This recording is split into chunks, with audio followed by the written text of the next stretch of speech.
సింహాచలం అప్పన్న ఆలయంలో జరిగినటువంటి చందనోత్సవం కార్యక్రమంలో జరిగినటువంటి ప్రమాద ఘటనలో 7 భక్తులు మరణించినటువంటి నేపథ్యంలో ఈ ఘటనలో అధికారుల నిర్లక్ష్యం, అధికారుల వైఫల్యం అడుగడుగునా మనకి తేటతెల్లం అవుతూ ఉంది. ఈ నేపథ్యంలోనే అసలు ఈ సింహాద్రి అప్పన్న ఘటనలో పాపం ఎవరిది, ఈ ఘటనకి కారణం ఏంటి అనేది మనం పూర్తి స్థాయిలో చర్చించుకునేటువంటి ప్రయత్నం చేద్దాం. ప్రస్తుతం మనతో పాటు ఉన్నారు ప్రముఖ సామాజికవేత్త, ప్రముఖ రాజకీయ విశ్లేషకులు లింగంనేని శివరామప్రసాద్ గారు. సార్తో మాట్లాడదాం.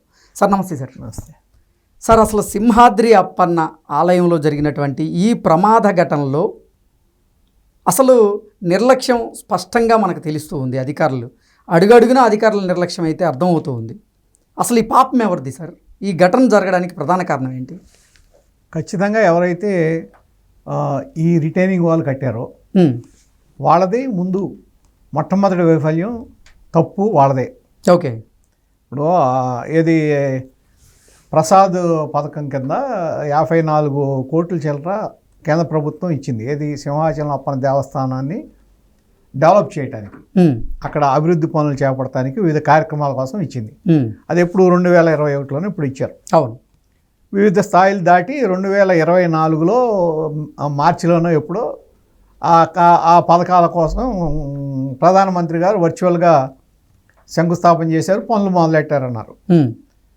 ఇక్కడ ఒకటి ప్రధానంగా మనం అనుకోవాల్సింది ఏంటంటే, ప్రభుత్వాలు మారుతున్నాయి.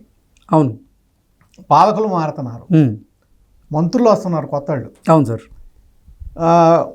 ఎమ్మెల్యేలు వస్తున్నారు, పోతున్నారు, ఎంపీలు వస్తున్నారు, వెళ్ళిపోతున్నారు. ఎవళ్ళైతే అవినీతిలో మునిగిపోయిన అధికారులు ఉన్నారో వాళ్ళకి మాత్రం స్థానచలనం ఉంటలా. ఓకే. వాళ్ళు పర్మనెంట్. ఇప్పుడు ఇదే తీసుకోండి, ఇప్పుడు ఈ సింహాచలం ఘటనే తీసుకోండి. ఇప్పుడు 1,00,000 మంది వస్తారని ఎక్స్పెక్ట్ చేశారు చందనోత్సవానికి. సరే, దానికి సంబంధించి పోలీస్ డిపార్ట్మెంటు, తర్వాత ఎండోమెంట్స్ డిపార్ట్మెంటు, మిగిలిన రెవెన్యూ ఇవన్నీ కలిపి సమన్వయం చేసుకుంటే దాది వేరు. సార్, అక్కడే ఫెయిల్యూర్ కనపడతలా. ఇది ఆ ఏర్పాటులో ఫెయిల్యూర్ కనపడతలా, సమన్వయం కనపడుతుంది. అంటే సామాన్య భక్తుల కోసం ఏర్పాట్లు అయితే అద్భుతంగానే ఉన్నాయి, అట్లాగే కనపడుతుంది కదా. అక్కడేమీ ఫెయిల్యూర్ లేదు. కాకపోతే ఎక్కడొచ్చింది? గోడ కూలటం. గోడ కూలటానికి కారణం ఏంటి? అసలు ఈ గోడ ఎందుకు కట్టారు? రిటైనింగ్ వాల్ కడటానికి కారణం ఏంటి? ఎందుకు రిటైనింగ్ వాల్ కట్టాల్సి వచ్చింది? ఇదేమి ఇంతకు ముందు ఉన్న పథకంలో లేదు. ఎగ్జాక్ట్లీ. ఈ రిటైనింగ్ వాల్ నిర్మాణం, అలాగే ఈ ప్రయాణికుల కోసం ఏది వేచి ఉండటానికి విశ్రాంతి భవనం, ఈ రెండింటికి మళ్ళీ టెండర్లు పెట్టారు. 11 కోట్ల ఎంతో మొత్తం మీద ఏదో సంథింగ్ ఏదో జరిగింది. ఎవళ్ళైతే అవినీతి అధికారి అవినీతిలో కొట్టుమిట్టాడి, అంతకుముందు జగన్మోహన్ రెడ్డి గారి ప్రభుత్వం ఉన్నప్పుడు కూడా అక్కడ ఏది మన ఆ గెస్ట్ హౌస్ కట్టారు కదా, ఏది రిషికొండ, ఆ పర్యవేక్షణ ఎవరు చేశారో అతనేమి గవర్నమెంట్ ఎంప్లాయీ కాదు. ఇప్పుడు అతన్ని మామూలుగా అతన్ని తీసుకున్నారు అంతే. అంటే డెప్యుటేషన్ మీద తీసుకున్న అతన్ని ఉపయోగించి మళ్ళా అతనే ఈ పనులకు కూడా వచ్చాడంటే దాని అర్థం ఏంటి? అంటే ఎవరిలో దీనికి బాధ్యులు? ఒకటి అధికారులు, వాళ్ళకి సంబంధించిన వాళ్ళ ఎవళ్ళైతే అవినీతిలో మునిగిపోతారో, ఎవళ్ళైతే కిక్ బ్యాక్స్ ఇస్తారో, ఎవళ్ళైతే దాన్ని మేనేజ్ చేసుకుంటారో, వాళ్ళ జేబులోకి డబ్బులు ఎవరికి వస్తాయో వాళ్ళు చేసుకుంటారు.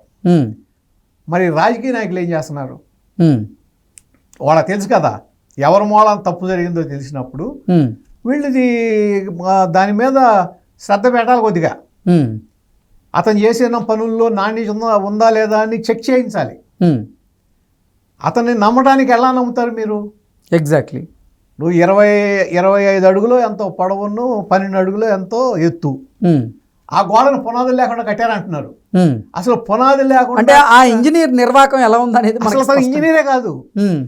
ఇప్పుడు ఒకవేళ ఆ విధంగా గనక పునాదులు లేకుండా 25 అడుగులు పొడవు, 12 అడుగులు ఎత్తు ఉన్న గోడ కట్టాడంటే అసలు అతను ఇంజనీరే కాదు. ఎగ్జాక్ట్ పదవికి అనర్హుడు అతను, సాక్ చేయాలి అతను. సార్ బేల్దారి మేస్త్రులే వాళ్ళకి అసలు అంటే ఎలా గోడను నిర్మిస్తే స్ట్రాంగ్ గా ఉంటది అనేది ఈ రోజుల్లో ఎస్టిమేషన్ మామూలు ఇంటికి ప్రహరీ గోడ కడితేనే, చిన్న ప్రహరీ గోడ కడితేనే మధ్యలో అక్కడక్కడ ఈ పిల్లర్స్ లాంటివి పెడతారు, ఎగ్జాక్ట్లీ ఇది బలం కోసం.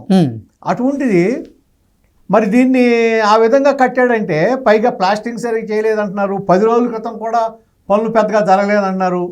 10 రోజులు తర్వాత ఇవాళ కూడా ప్లాస్టింగ్ సరిగ్గా జరగలేదంటున్నారు. అంటే ఎంత నిర్లక్ష్యం, అంటే ఏంటి, దాన్ని ఎంత తినేసి ఉంటారు దాంట్లో.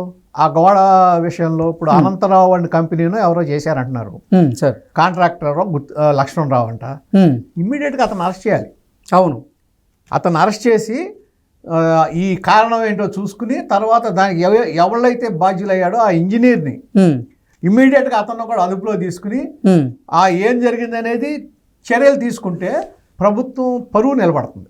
ఓకే, కేవలం ఇంజనీర్ నిర్వాహకం వల్లే ఈ ఘటన కారణం? డెఫినెట్గా ఇంజనీర్ ఒక్కటే కాదు, అవినీతి. ఓకే, ఇది అవినీతి అంతే. డబ్బులు తినేయటం మరిగారు. దేవాదాయ శాఖలో కానీ వీటిల్లో విపరీతమైన అవినీతి కార్యక్రమాలు అధికారుల నుంచి జరుగుతుంది.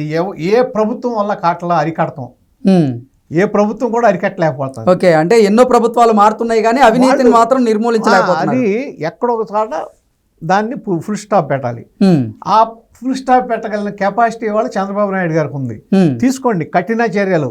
మళ్ళా ఇంకొకడో అటువంటి పని చేయాలంటే జడిసే విధంగా చర్యలు తీసుకోవాలి. ఎవళ్ళైతే దీన్ని పర్యవేక్షించాడో, ఈ రిటైనింగ్ వాల్ నిర్మాణం వీటిని, ఆ ఇంజనీర్ని అరెస్ట్ చేయాలి, ఆ కాంట్రాక్టర్ని అరెస్ట్ చేయాలి. ఒకవేళ ఎవరైతే ఈ చనిపోయిన భక్తులు ఉన్నారు పాపం దురదృష్టవశాత్తు, వాళ్ళకి ఇచ్చే కాంపెన్సేషను ఇవాళ నుంచి ఇప్పించాలి, కాంట్రాక్టర్ నుంచి ఇప్పించాలి. ఓకే, అసలు ఈ దేవాదాయ ధర్మాదాయ శాఖలో ఉన్నటువంటి అధికారులు పర్యాటక శాఖ నుంచి వచ్చినటువంటి ఒక అధికారి చేత ఈ రిటైనింగ్ వాళ్ళని ఎలా నిర్మిస్తారు? వీళ్ళు ఇప్పుడు మనకు వచ్చిన ఇన్ఫర్మేషన్ ఏంటి, వీళ్ళు వద్దన్నా కానీ ఇప్పుడు అక్కడ వైదిక సాంప్రదాయం ప్రకారం ఇక్కడ కట్టకూడదన్నా సరే వినకుండా కట్టాడు అంటే, ఇప్పుడు ఎవళ్ళైతే డెప్యుటేషన్ మీద వచ్చిన ఇంజనీర్ ఉన్నాడో అతను ఎంత పవర్ఫుల్ అయి ఉండాలి? ఇప్పుడు అతను ఎంత పవర్ఫుల్ అయి ఉండాలి అంటే అతనికి ఆ పవర్ ఎక్కడి నుంచి వచ్చింది, అతనికి అంత ధైర్యం ఎక్కడి నుంచి వచ్చింది? ఓకే సార్, గతంలో కూడా మీరు ఇందాక చెప్పినట్లుగా రిషికొండ ప్యాలెస్ నిర్మాణ సమయంలో కూడా పర్యవేక్షించింది ఆయనేట. అనుకున్న బడ్జెట్ కంటే కూడా ఎక్కువ అయ్యేలా చేసింది కూడా ఆయనేట. ఇంత అంటే ఇన్ని రిమార్క్స్ ఉన్నటువంటి ఒక అధికారిని మళ్ళీ ఇక్కడికి ఈ కార్యక్రమానికి ఎలా తీసుకొస్తారు? ఈ కార్యక్రమానికి ఎలా తీసుకొచ్చారనేది ఒకటి. ముందు అతని మీద చర్యలు తీసుకోవాలి, కాంట్రాక్టర్ మీద చర్యలు తీసుకోవాలి. ప్రభుత్వం ఎంక్వైరీ చేసి తెలుస్తుంది. అతన్ని ఇక్కడికి ఇతన్ని రిటైన్ చేయటానికి కూటమి ప్రభుత్వంలో బాధ్యులు ఎవరో ఆ బాధ్యుల మీద కూడా చర్యలు తీసుకోవాలి. ఓకే, ఎవరు బాధ్యులు దీంట్లో? ఏ ఎమ్మెల్యే చెప్పాడు, లేకపోతే ఏ మినిస్టర్ చెప్పారు, లేకపోతే ఎవరు చెప్పారు, ఏ నాయకుడు చెప్పారు, ఎవరు చెప్తే ఇతను రిటైన్ చేశారు, లేదు అధికారులే రిటైన్ చేశారా?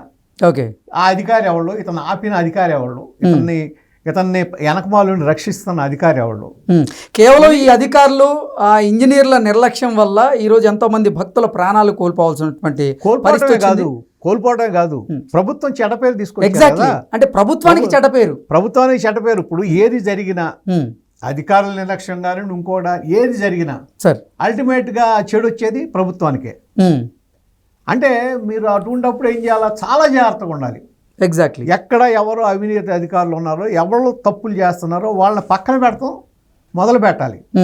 లేకపోతే ఇటువంటి జరుగుతాయి, ఇదే ఇబ్బందులు జరుగుతాయి. ఇప్పుడు మొన్న తిరుపతిలో చూశారు సార్, కేవలం ఒక అధికారి, ఒక పోలీస్ అధికారి నిర్లక్ష్యం వలన అక్కడ తొక్కిసలాట జరిగింది.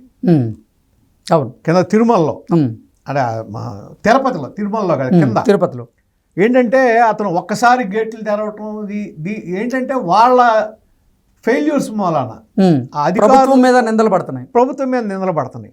అంటే మీరు అటువంటిప్పుడు ఆ విషయాల్లో జాగ్రత్త తీసుకోవాలి. ఎవళ్ళు మంచి అధికారులు, ఎవరు సమర్థులు గారు అనేది కూడా మీకు ఒక అవగాహన తెచ్చుకోవాలి. ఎగ్జాక్ట్లీ సార్, ఏ ఐఏఎస్ సమర్థత ఉన్నాళ్ళు, ఏ ఐపీఎస్ సమర్థత ఉన్నాళ్ళు, బాగా ఇటువంటి ఇంపార్టెంట్ ప్రోగ్రామ్స్ ఉన్నప్పుడు వాళ్ళని ఉపయోగించుకోవాలి.